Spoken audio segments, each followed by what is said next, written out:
Welcome to this video. This will be a deep dive into one of the most audacious military operations of 2025. 2025 has been a busy year for military ops, if you haven't noticed. Today we're talking about Israel's airstrike on August 28th that took out the Houthi Prime Minister Ahmed Galeb al-Rahawi and a dozen other top officials in Sanaa, Yemen. This wasn't some random bombing run. It was a calculated decapitation strike that showcased cutting-edge tech, razor-sharp intelligence, and the raw calculus of regional power plays. Today we're breaking it down, the why, the how, the systems involved, and the strategies that made it all possible. So stick around. This is the story of how Israel turned the tables on a persistent threat from over 2,000 kilometers away. I mean, they're striking distances that are unheard of in most modern-day warfare. So here we go.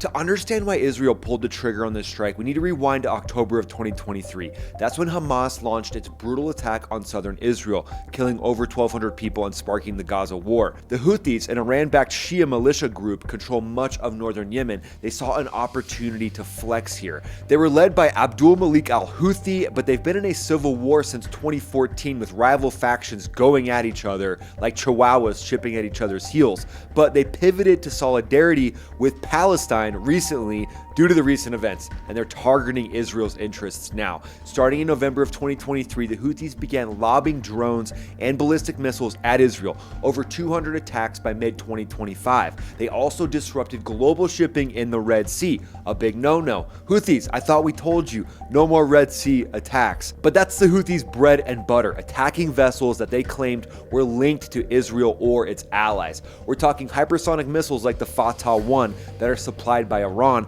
slamming into tankers and forcing reroutes around Africa, costing billions of dollars in trade. Israel initially focused on Gaza and Hezbollah in Lebanon, but the Houthis escalated. On August 22nd, 2025, the Houthis fired a ballistic missile with cluster munitions toward central Israel. At this point, the Houthis kind of feel like they're untouchable, but this ballistic missile with the cluster munitions was intercepted. But the message was clear. Yemen's rebels were no longer a sideshow. They're going for the main feature. They want all the attention. So sounds like they got it. And then 3 days later, on August 25th, Houthis launched drones that penetrated Israeli airspace briefly before being shot down as well. Israel had had enough at this point, and the strike on August 28th, it wasn't necessarily revenge. Well, I guess you could call it that in a way. It was more of a deterrent strike aimed at crippling the Houthi command structure and signaling to Iran, mainly to Iran, that's who we got to focus on here, your proxies aren't safe. That's what Israel is saying to Iran. No matter the distance, Israel is basically telling Iran that their Houthis can no longer do the bidding of the Iran regime. So weird, it all goes back to Iran. Never saw that one coming. But as I've alluded to so far in this video, the Houthis aren't your average militia. They're armed with Iranian tech, and they've got an arsenal including the Quds 3 cruise missile.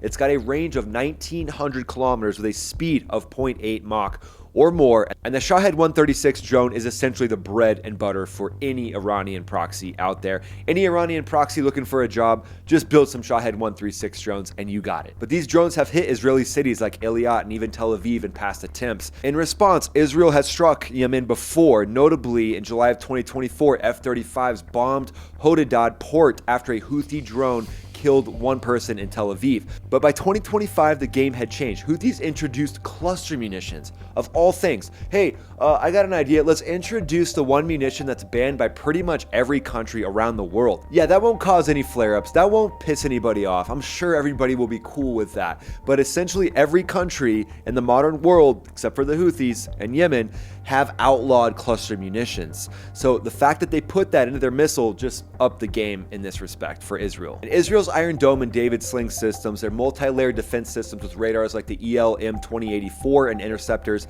that cost somewhere around $50,000 each. So they're actually relatively cheap, and there's a lot of them that can take down some of these low-cost drones, and they can handle most of the threats out there. Yet the psychological toll mounted, obviously, as a population, you don't want to be targeted with cluster bombs. So Prime Minister Benjamin Netanyahu's government, under pressure from ongoing Gaza ops and Hezbollah tensions, needed a bold move. They needed something to take the heat off of what's going on over there, and they moved it over here.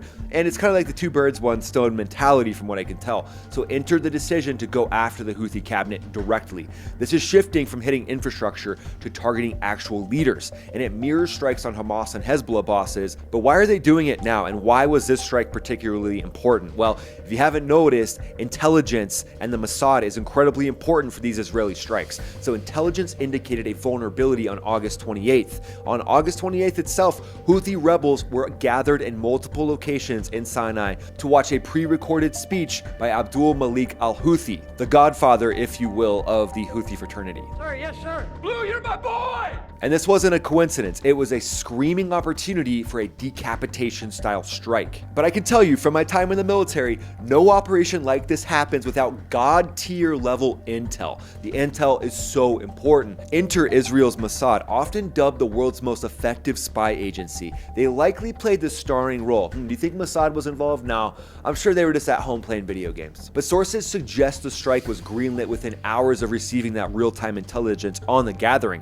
So how did they get that intelligence? Well, let's talk about how intelligence is gathered overall. So layer 1 is SIGINT, and that's signals intelligence. Israel uses systems like the Orion Yaruk satellite constellation for eavesdropping on communications. Houthi officials, despite using encrypted Iranian-supplied gear, might have slipped a phone call, a radio transmission, or even a leaked schedule. Layer 2 is human. That's human intelligence. Mossad has a history of cultivating assets in hostile territories, just like what we saw with the Iran 12-day war. In Yemen, amid the chaos of civil war, bribes or ideological flips could have provided insider tips. Remember, the Houthis control Sinai, but loyalties are fluid in that country. It's ravaged by famine, and the power pretty much goes to whoever has the most guns. And then layer 3 is IMINT. That's imagery intelligence. Drones like the Hermes 900 with electro-optical infrared sensors and 36-hour endurance could have loitered undetected over Sinai, relaying high-res video, paired with OFX spy satellites, resolution down to about half a meter probably. That's the number I could find, but it might be even better than that, which is just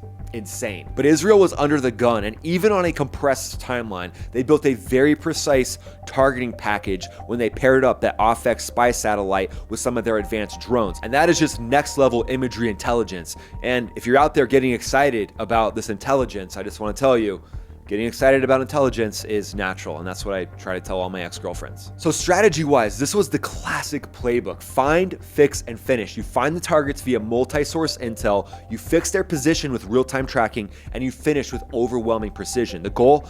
Disrupt command and control, forcing the Houthis into a paranoia and internal purges, which obviously they did. When you strike a cabinet like that, all bets are off. And it's been said after these strikes, the remaining members of the Houthi rebels essentially cleaned house of anybody they suspected as being a spy. So basically eating their own just because they're so paranoid. But now let's talk about the actual execution of this strike. So Israel likely executed this strike with fighter jets, likely a squadron of F-35I Adir stealth fighters, Israel's go-to for long-range, high-risk ops. These 5th-gen beasts built by Lockheed Martin with Israeli mods have a combat radius of over 1,000 kilometers without refueling, but for Yemen, they would need mid-air refueling from Boeing 707s or KC-46s. Stealth coatings reduce radar cross-section on that F-35 to the size of about a golf ball, evading any Houthi air defenses, but usually the Houthis operate outdated Soviet SAMs. They do have some loitering SAMs that were given to them by Iran, and those loitering SAMs can go up and wait around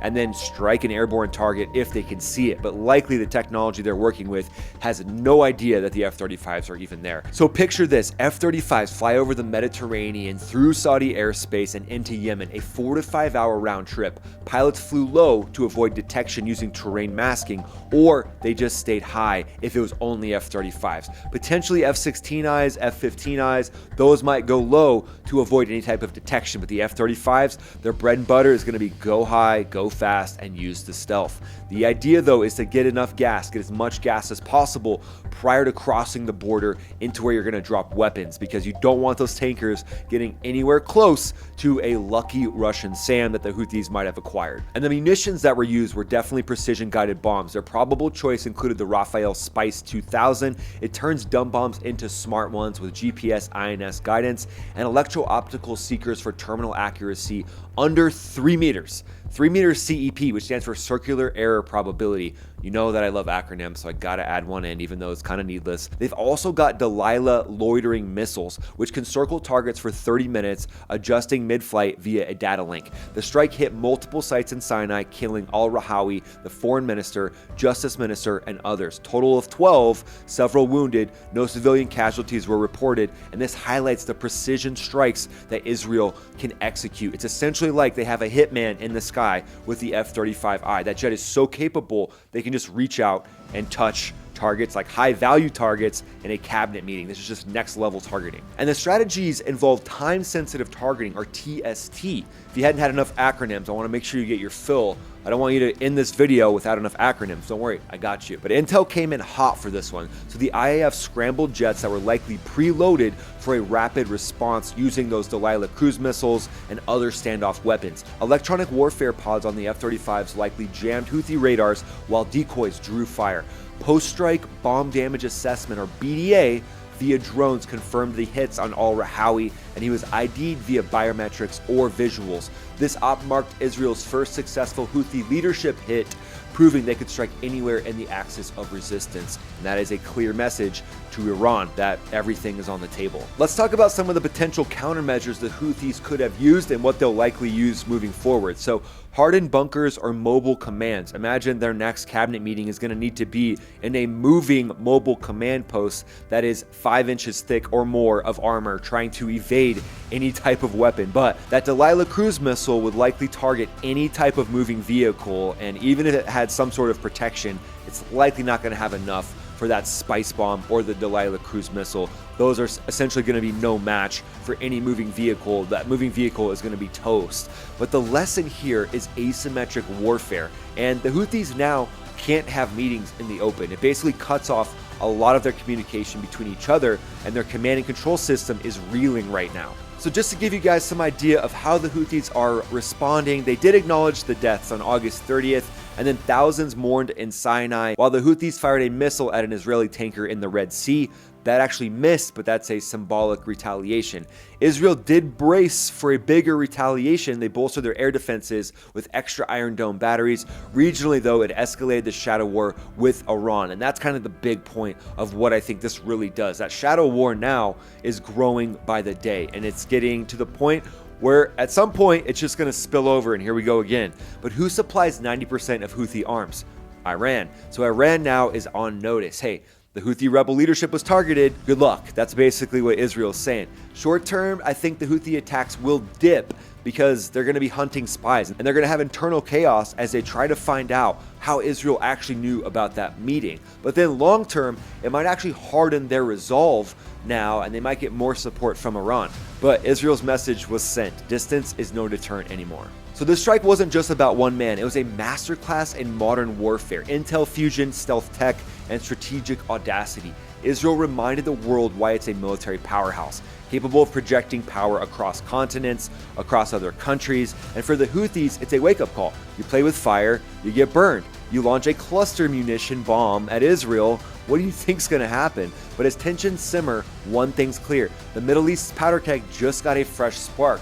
And I think, to me, this is the calm before the storm. There's a chance that Iran is just sitting there waiting, and at some point, it's going to pop off again. I'll do a full video on what could re-spark the Iran-Israel war. But thanks for watching this video, guys. I really appreciate it. Hope you enjoyed it. Hope it helped you understand that situation a little bit better. Best compliment you can give me, as always, is just watch this video right here. When you watch this video right here after this one, the algorithm for some reason loves it, and I would greatly appreciate it, and it helps the channel grow like crazy, like you guys are already doing. I really appreciate you guys and all the support so far. It really means a lot, and your support is working. The channel is growing extremely well, so thank you. I'll see you on this video right here. This is Ryan, also known as Max Afterburner, also known as the fighter pilot next door, signing off.